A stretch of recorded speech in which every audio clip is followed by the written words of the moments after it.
light, coming live from the Lamb of Allah on Mount Zion, the city of peace. Rabboni Sayyid Isa al-Hadi al-Mahdi.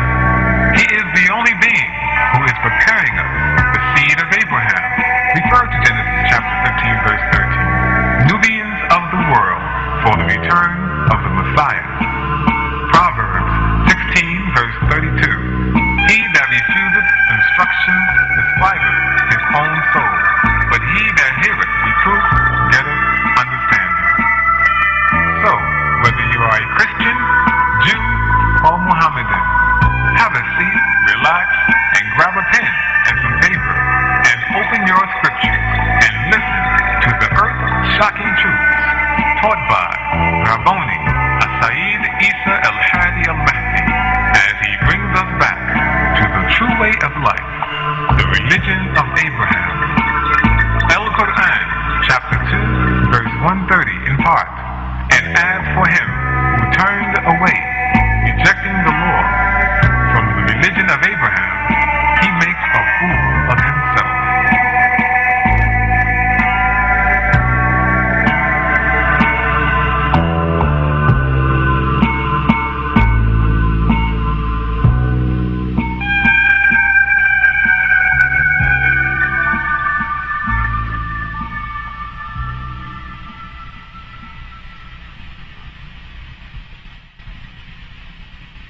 You are now listening to The True Light with Sayyid Isa al-Hadi al-Mahdi. In our custom, when Ibrahim, at the age of 99, circumcised himself as a covenant with the Most High, he also circumcised his son Ismail. And he was age 13. So it became a symbol of manhood. And not only can you find this in the Hebraic culture and the Islamic culture, but you'll find it all throughout Africa and other cultures. When a boy reaches 13 and becomes a man, and he must go through certain rituals. Circumcision being one of them. Certain countries, they wait the boy 13 to circumcise. They got the 8-day for Isaac, and then 13 for Ishmael, 13 years Ishmael for Jesus. When a boy reaches 13 years old, he becomes the head of the house. Thus he becomes a bar. And then the word here, mitzvah, which is mim, he, wav, and he, what they say, wav is always a V, like they did with the name Jehovah, as opposed to Yahovah. They added a German V in there, as opposed to the written word wow or wow. We recognize that as mean, correct? Heh, wa, and heh. That would be Arabic. Okay? Mitzvah. Now, you won't find it written like this because this is it. You won't find the word bar mitzvah written in your Islamic dictionary because that is the word, bar mitzvah. It's one of those things that just stopped being used when the so-called desert Arabs did no longer want to identify with Abraham's religion, but wanted to fabricate their own. So they dropped it the way they dropped kosher. They just took and put halal there and took out the word kosher as if it never existed. And after a couple of centuries, it don't exist. Just like, what's up? What's up used to be a very common cliche amongst American Negroes years ago. Now they say something different. So what's up? What's happening? Then fades out. It's no longer in our vernacular. You follow that? Different reasons. One is somebody trying to hide something, and the other is someone just calls themselves catching up with the time. I never seen nobody catch time yet. But words here, Mitz, means commandment, or Messiah means the commandment. The key point being that when a young boy reaches the age of 13 and 1 day, he is now responsible to keep the law. You follow that? He no longer can say, talk to my father. When he reaches the age of 13 and 1 day, he is now eligible to lead prayer, congregation prayer, to give khutbahs, lectures over the congregation on Friday, to be called as a reader on the Sabbath. He's now become a minyan. You remember what a minyan was? One of the 10 hosts that witnessed all the events of Israel, symbolic of course, the 10 selected commandments of Exodus 20. So he becomes a man, all intents and purposes. In certain cultures, like in the Hebrews in Morocco, he has to have an address with a house, or a tent, or a villa that's his. That's all part of the gift that comes with his manhood. As time has passed, children have regressed, because the devil has made them extend their childhood. You follow that? Well, the reason why he made them extend their childhood in America is to fit into his bar mitzvah. Right. And they get their bar mitzvah in America when they're 18 years old. They get a sweet 16 party and are coming out at 18. That's what they gave me. And the 18 is symbolized by the 3 6s. And the 3 6s mean that now she can become a harlot. Now she can live like the harlot of the book of Revelation chapter 1. 13. Where you get them off of the beast. You fall under the covenant of the beast, becomes a harlot. Okay? So, as you see, there is bar mitzvah, which means son of the covenant. Ibn Wasiya, son of the covenant. The male child goes into manhood. Another thing he does, because there are 3, you see the letter Sheen again, Shadid, or Shadid. Another thing he does is he learns how to don and practice the wearing of the tiflin. The word tiflin or tifla means prayer. Don't mix salah up with tiflin. Salah is worship. Dua is the oration as done in worship. And tiflin means prayer. So now we have the tiflin. The tiflin is 2 Kaabas, or Kaabatan, if you want, Kaabatan. 2 Kaabas. 2 square boxes, as you can see in the 360 book on page 4, where I show you the Kaaba in Mecca and the Kaaba in Jerusalem. One is called Baitul Haram, and the other is called Baitul Muqaddas, and the Kaaba in Jerusalem. One is called Baitul Haram, and the other is called Baitul Muqaddas.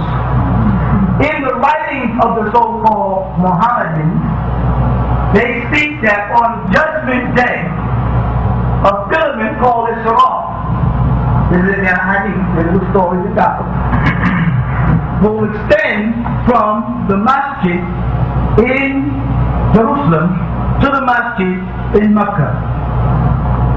And the righteous will walk that Isra. Of course, we know the first building of the one in Jerusalem goes back before the one in Mecca. Right. Because where the prophet Abraham was willing to sacrifice his son, and we confirmed, we're talking about Isaac, not Ishmael. Right. At a place called Moriah is where the Dome of the Rock stands. Oftentimes what happens is Muslims who don't know better, especially in the West, think the Dome of the Rock is a masjid. When the Dome of the Rock is not a masjid, the masjid is over to the left of the Dome of the Rock. The Dome of the Rock merely encases a rock with a footprint on it. The footprint is supposed to be the footprint of the Prophet Muhammad as he made his Isra. Alright, so in the culture of Abraham to Ishmael, when he reached the age of 13, and you're going to find that his number 13 is going to run straight through the Bar Mitzvah. Now, open the Quran to the 13th surah. And verses 1 through 13, you're going to find the word Shadeed again. Understand? It's called the thunder. And it goes on and talks about covenants made with prophets. And then when it gets up to the 13th verse, you have the word Shadeed.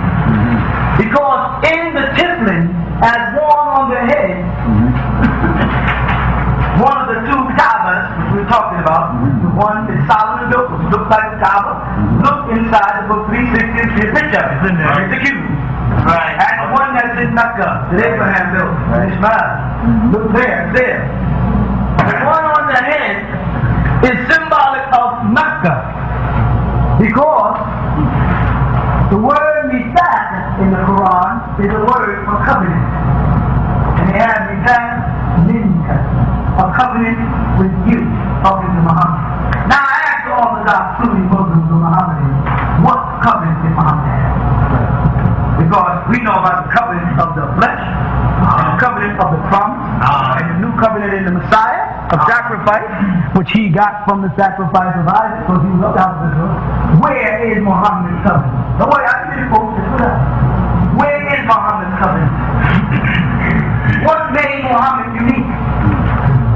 Muhammad's covenant was in the rekindling of Salah through Sujood. You know what Sujood is? Masjid. The place where you prostrate. You see, the Colossians, you notice on the tape, I show you are still prostrated. That's right. But you don't see the pale Jew, the Jebusite, in Israel doing it. You see him there doing it?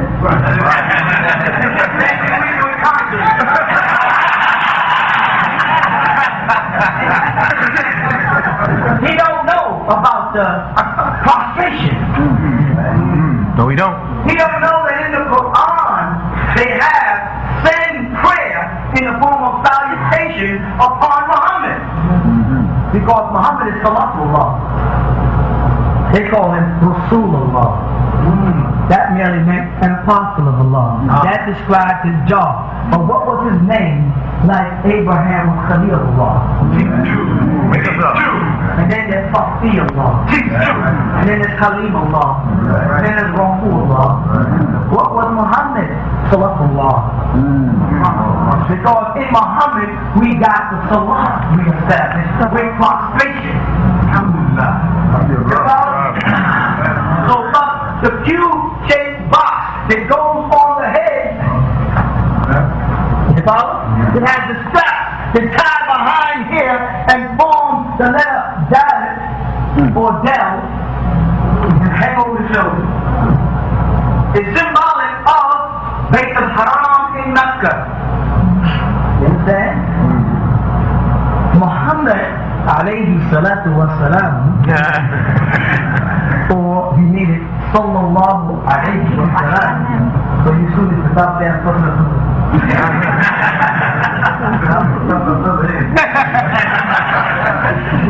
Muhammad, you say, on that same night in the 17th chapter of the Quran, went from Bayt al-Haram in Mecca back to Bayt al-Muqaddas in Jerusalem on Mount Moriah, and there he ascended up to the heaven, and he got his command for worship there. discipline. You follow that? Now, he was commanded to obey Abraham's religion. That's right. He was. You understand that? So the talus or talent, which comes from this word here, the word talus itself means cloak or gown. Come out of the same word we use too. But the word in question is a very common word to us,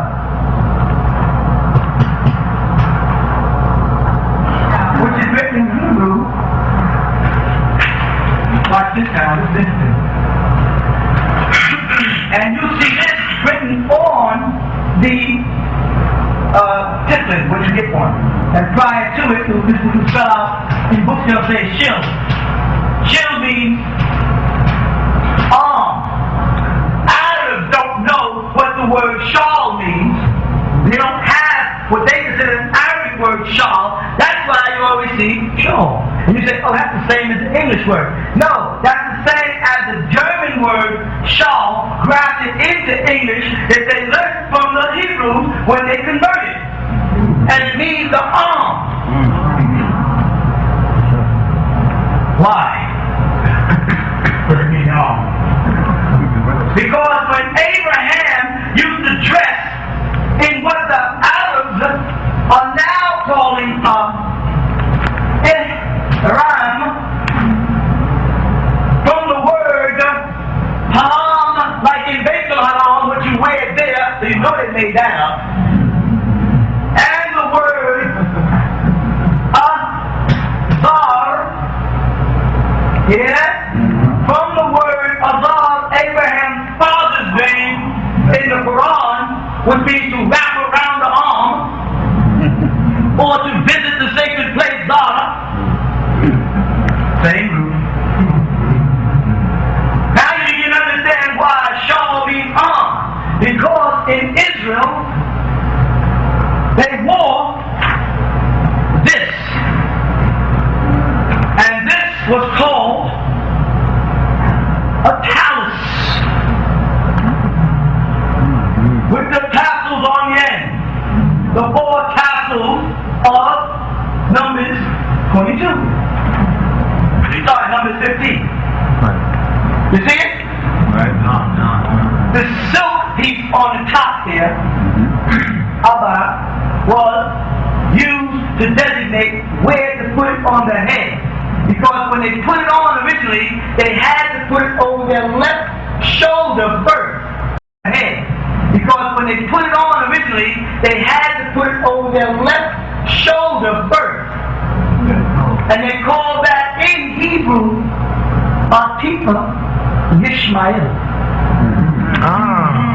And they said after you. And it was large. Nowadays that's small. This is the old one. And they would have it, they had to adorn the left shoulder first and keep the right shoulder free. Like when Muslims go on Hajj and they wear the Ihram because they're emulating Abraham's journey and Ishmael's journey, and the first stage of Abraham's journey was made by his father, Azar, whose proper name is Terah, which means to settle or stay in a specific place. Okay? Or to turn around in a specific place. Like around one of the disciplines, the Muslim guy.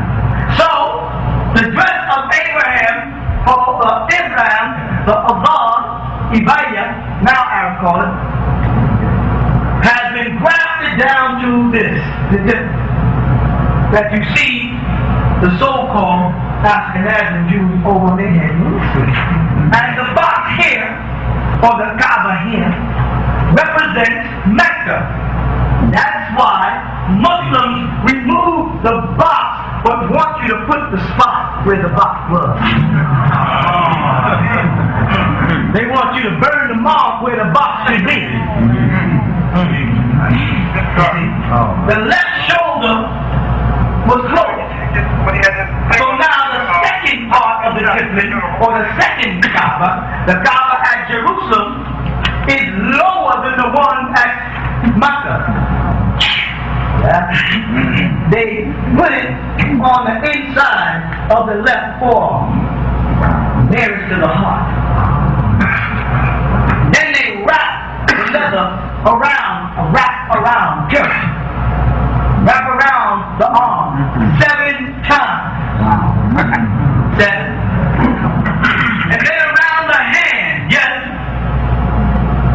3 times. 3. And then around these 2 fingers, 3 times. 3, 7, 3 plus 3 plus 3 equals 13. But let's not stop there. Let's not stop there. We are in class. Real class. And raising the quality of our people. Right. These are housings on the road. Telling you which is which. Now, doesn't that look like a Kaaba? The way they wrap this one, which goes on the head, it's left so that this knot goes behind the head where medulla oblongata is, the flow of all the energy to the brain. And they put the letter Dalit in Hebrew. See it? Wrapped that way. And this word symbolically means the doorway. Right. Now, they have on both sides of it the letter Sheen, if you can see it in Hebrew. Sheen.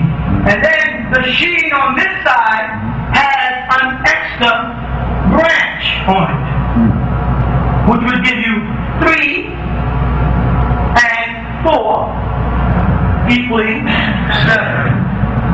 Because the next most important, or the most important sacrament in Israel is the keeping of the Sabbath. So one side has the 3 candles, as presently used, and the other would give you the 7 candles of the menorah, putting the light here.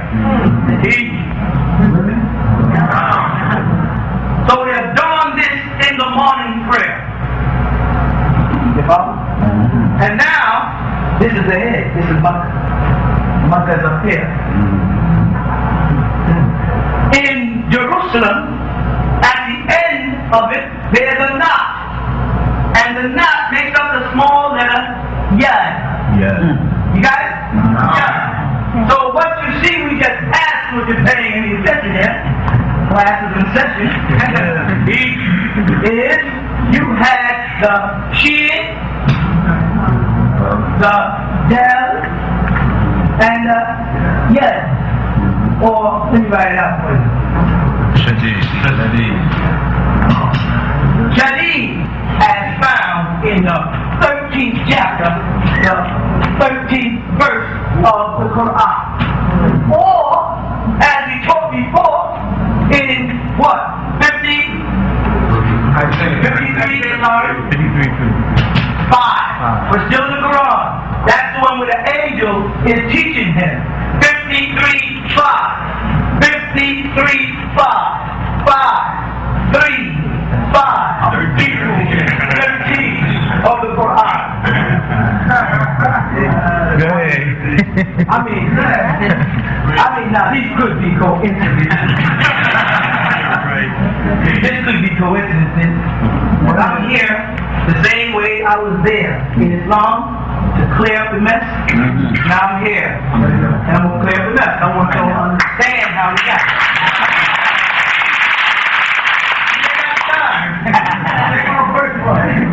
So you see the Yad, and you see the Shadi, or the Almighty, powerful name. This one is wrapped on the arm with 12 stitches on one and 12 stitches on the other of an animal that has been koshered, the leather and the skin. 12 stitches on one, 12 stitches on the other, 12 stitches stitches for Ishmael and 12 stitches for Israel. But they didn't make a mistake because they say 13 in one day. You see that? So 12 in one day would be the 12 tribes of Ishmael and that one daughter, Mahela, and the 12 tribes of Israel and that one daughter, Dinah. 13 in one day. So you wrap this around the arm. This arm is hidden under the cloak of Abraham. The right arm is free. The right arm takes us back to Deuteronomy chapter 6, right? Where we have the count, we have the mezuzah. Correct? And in the mezuzah, or on the mezuzah, we have what word? Yadid. And you need your right hand free to touch it. Where this arm held a cloak, but they didn't have thieves then. Abraham would have had it sewed together.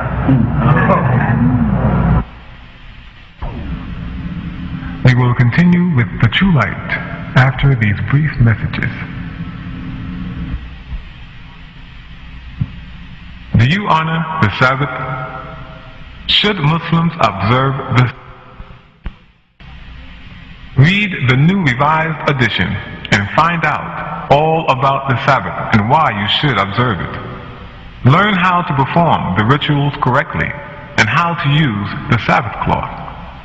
Purchase all religious articles for the Sabbath and all other holidays at the Tents of Abraham.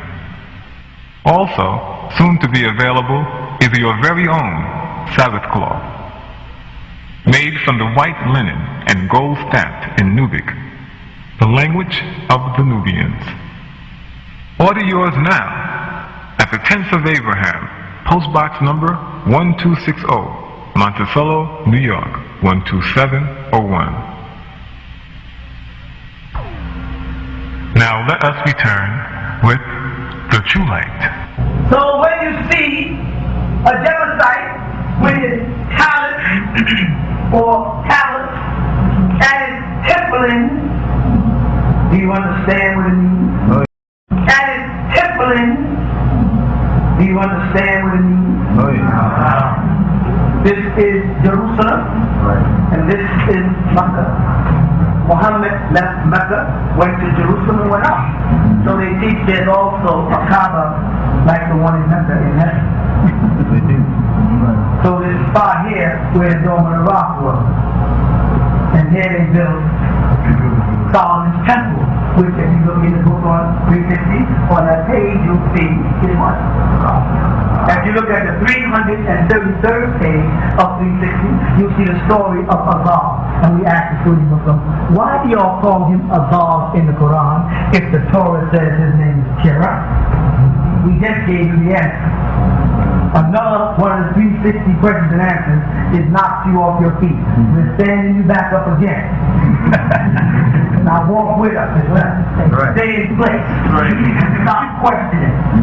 You know the story of the Khidr and Nabi Musa. Stop questioning. I know what I'm doing.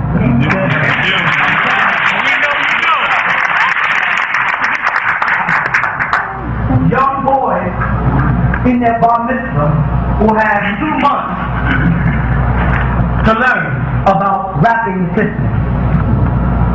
Will it become a part of our prayer? Yes, it does become a part of our morning prayer, except on high holy days and the Sabbath, or when you are in congregation where you will be prostrating, because that is the Mithaq that Muhammad brought, the covenant of completion of the prayer. This day have I completed for you. You follow that? And that was prayer, because everything else was already done. As you go through the Torah, you'll find that who prostrated? Daniel, Abraham, Jesus. How did the children of Israel stop prostrating when the philosophers in Ethiopia are still prostrating to this day? Because those are the children of Israel and those are not. You follow that now? Can they convert to our way of life or religion? We welcome anybody. We don't care if the Ashkenazis or the Ashkenazis are black. The Khazars became Ashkenazis. Don't make that up. We don't care if they decide to convert, even though we'll try to discourage you 3 times.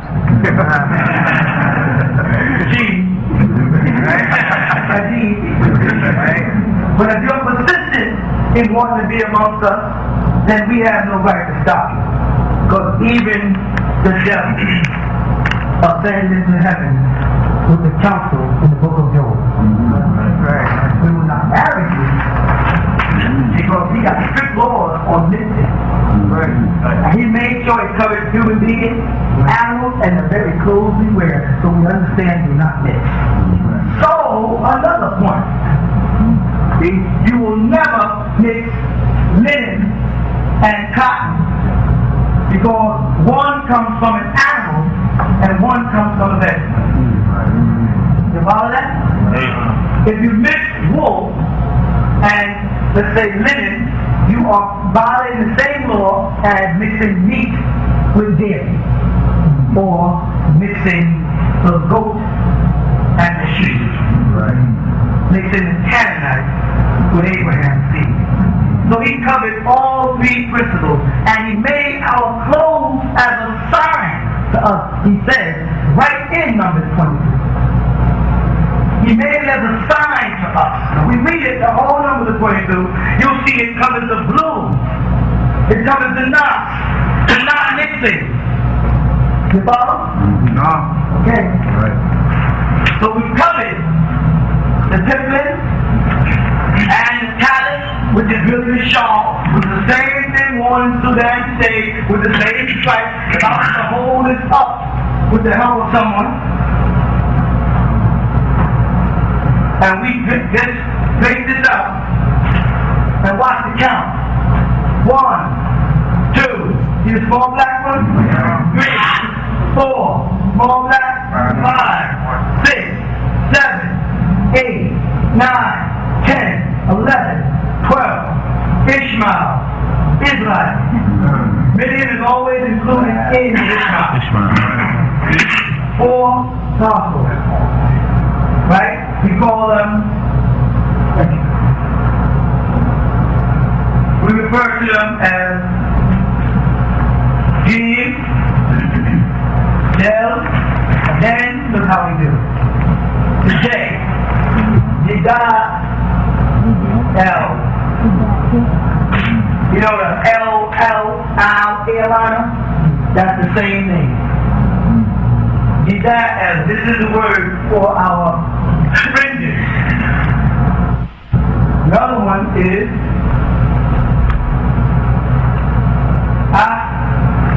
Dab. That's the tassels.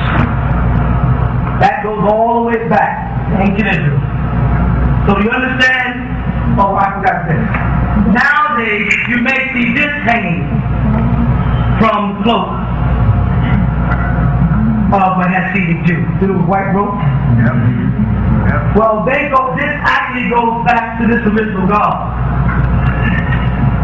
And this became in use when they moved out of Palestine or Israel into other people's countries and started picking up other people's dress codes. They started wearing these under their clothes, under their American clothes. So you see in Hasidic, you'll see them walking with black and you see them little straight. This is nothing but a watered down version of the original cloak that Abraham wore, and the covenant was made with him with the tassels and stuff through the Torah and Moses.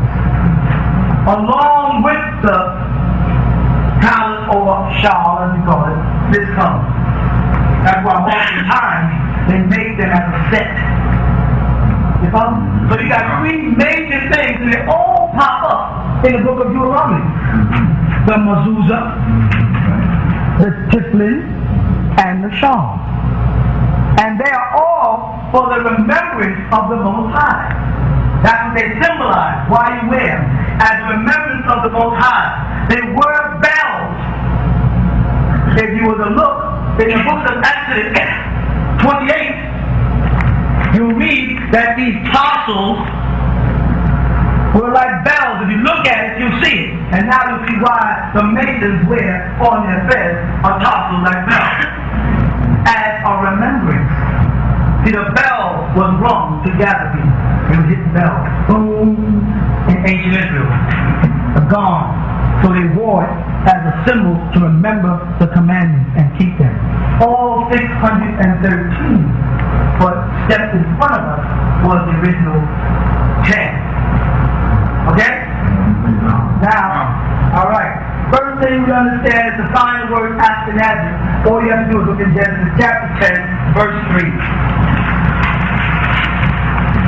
And the word Sephardim is found in the book Obadiah, and it's only one chapter, so it's the 20th verse. That's Sephardim. Show you that they were both black people, and that the Khazars are nothing but Russians that converted to them, and that the Sephardim were nothing but Spartans that converted to them. Okay? Does anybody see it? Yeah. Right on that and these are the descendants of who? Huh? These are the Shemites, right? Descendants of Noah. Right. You see the two? And if you go to Obadiah, only one chapter, you'll see. Alright. You got your pencil and paper? Joshua 24:2 confirms the Holy Quran, chapter 6:47, where Abraham's father was an idol worshiper. Alright? Genesis 11, go to it, verse 26, gives you his name as Terah. Whereas in the Quran, chapter 6, verse 47, they refer to him as Allah. You understand? As you look at the two, and remember what I just taught you, you understand why he was called Terah, which was his name, and why the Quran referred to him as Abba, which is another name for the cloak of the ihram that Muslims wear on pilgrimage. You understand that? Right. Alright. You have in the Holy Quran, chapter 3, verse 96, where they use the word Beit Haram.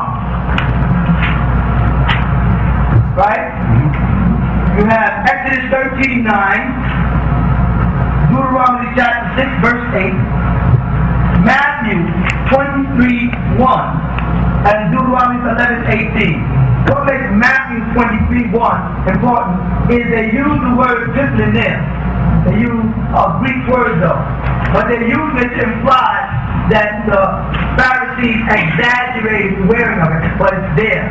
So the law follows straight down all the way through the scripture, all the way down to when Jesus had been in Rome, and a lot of Romans had converted to their way of life. You with me? Yeah. All right.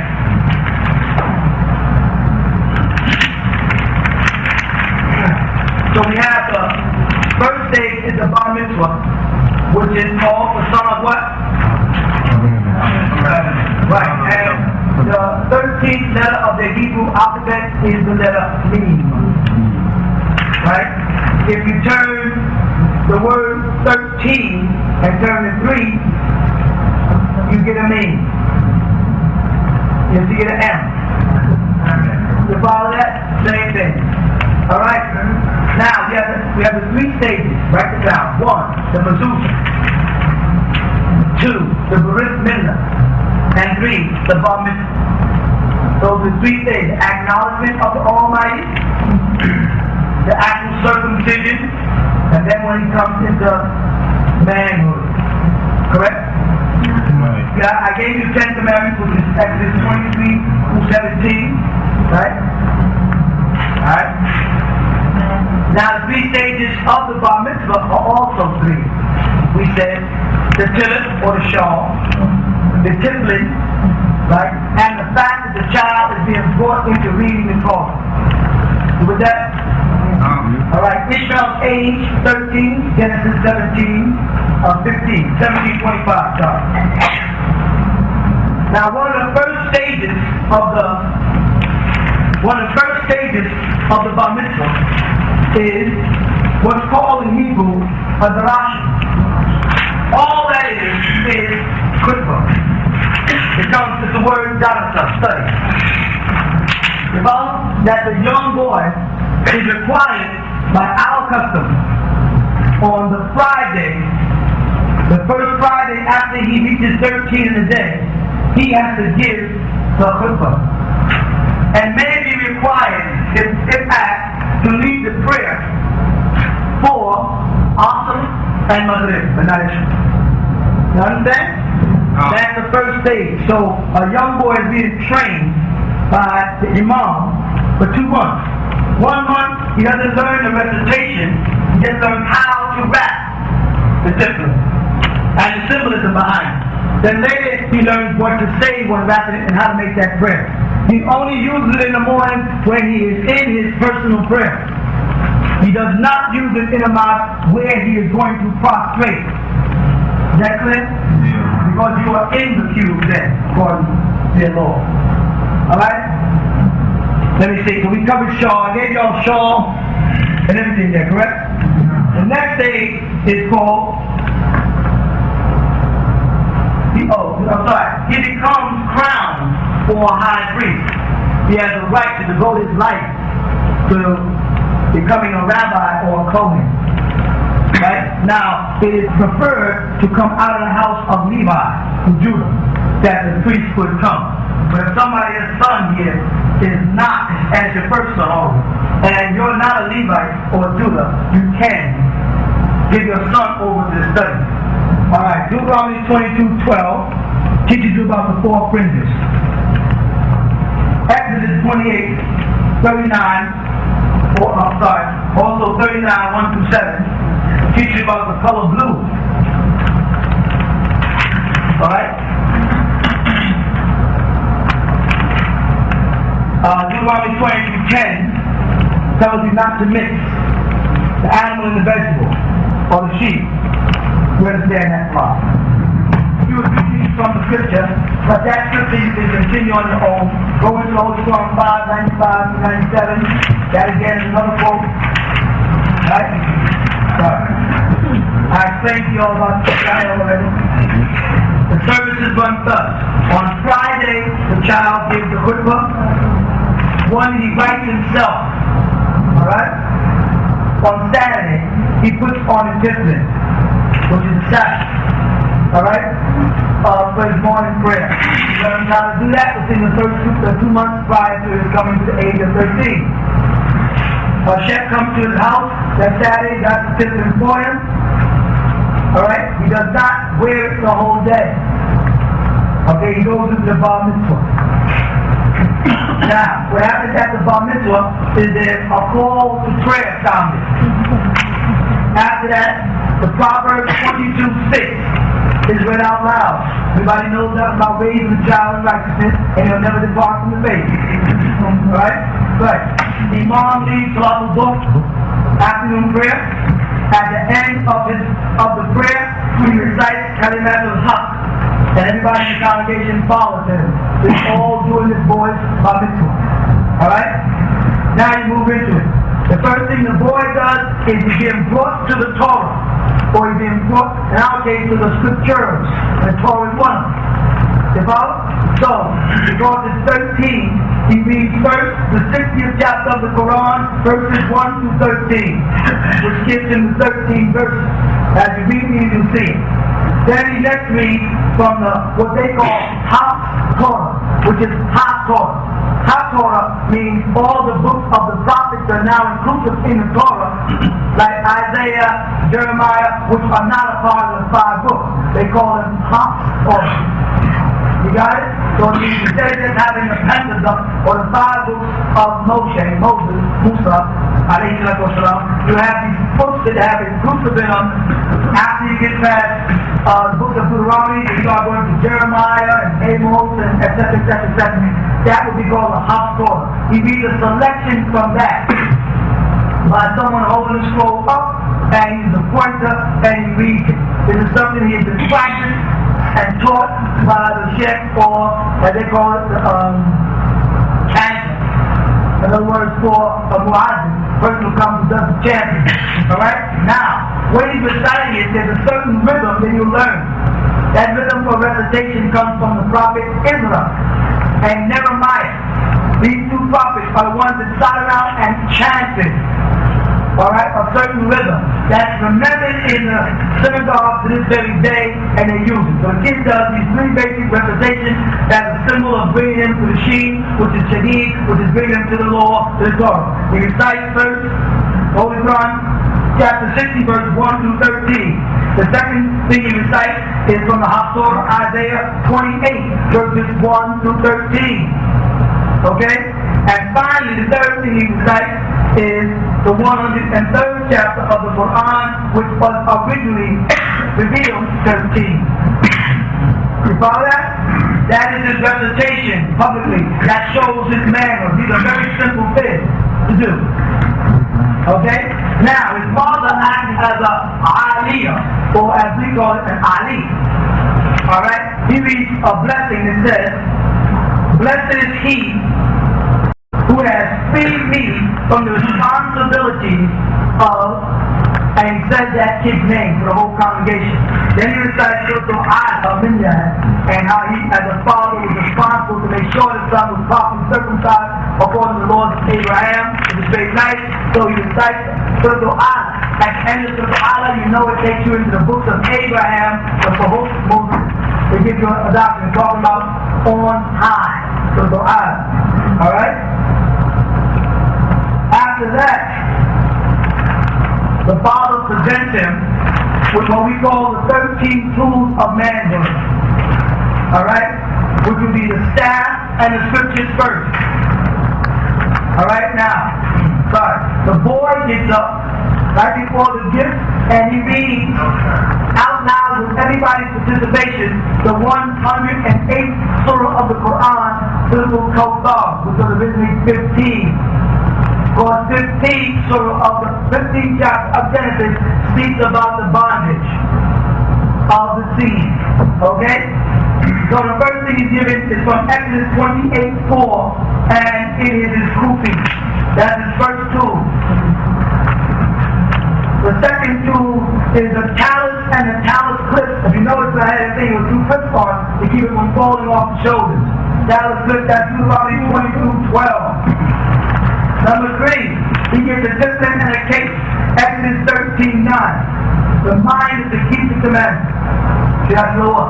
Number 1. Okay, 1. Exodus 28:4. That's the crown that we now inherit. When it says he makes us King of Kings and Lord of Lords, now you'll see on our symbol a crown above everything. Symbolize that we're back in kingship, rulers of the earth. Number 2, the talent, or the shawl as it's called. Deuteronomy 22:12. And it has the talent clips. The third thing he gets is a discipline and a discipline case, which is Exodus 13:9. And as a reminder of the commandments that he must enforce, he is now responsible for enforcing the commandments. Alright? The next thing is his kameez, which is a gold sash. Revelation chapter 1 verse 13 and chapter 15 verse 6.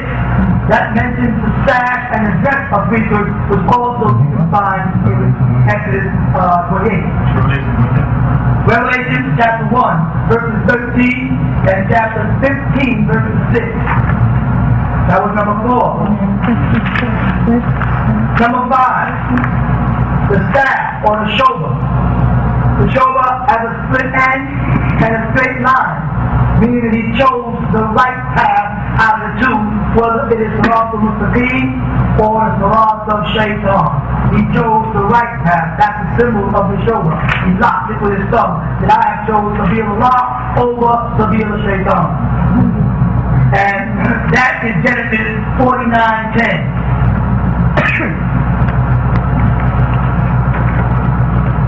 Tool number 6 is signet ring, which is Jeremiah 22:24.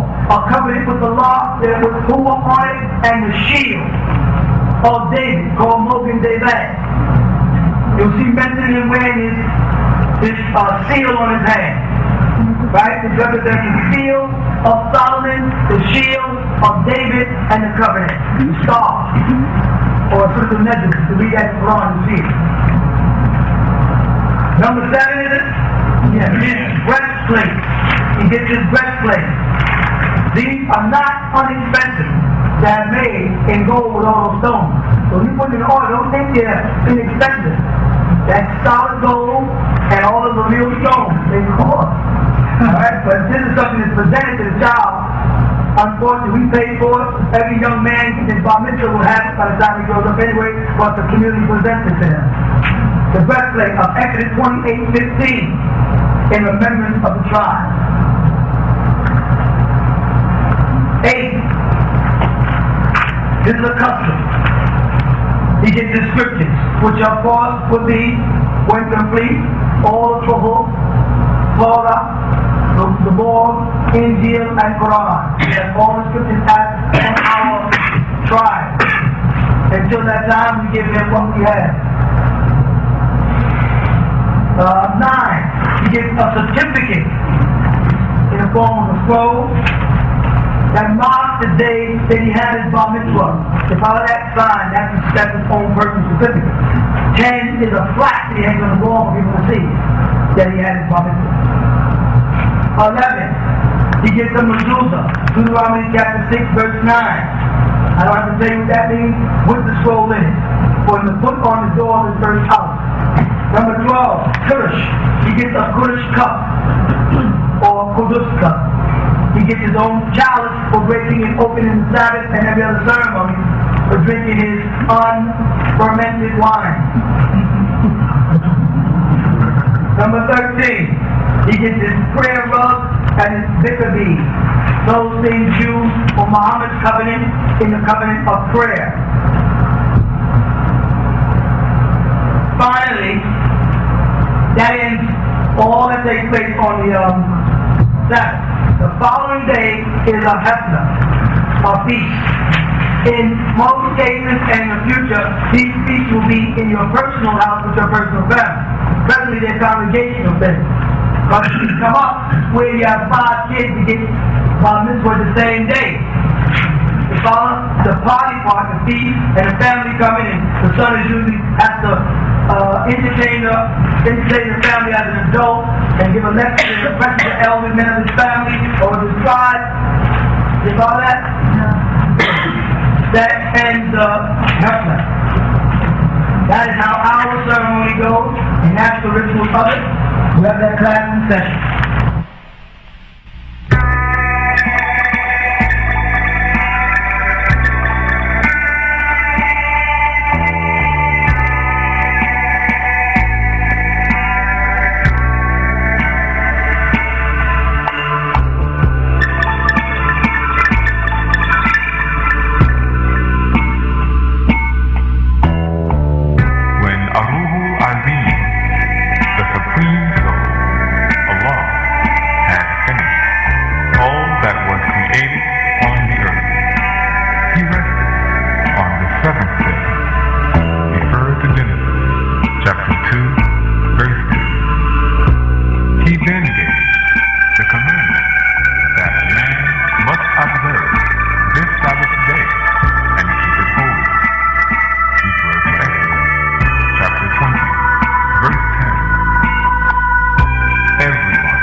Whether you're an Ismailite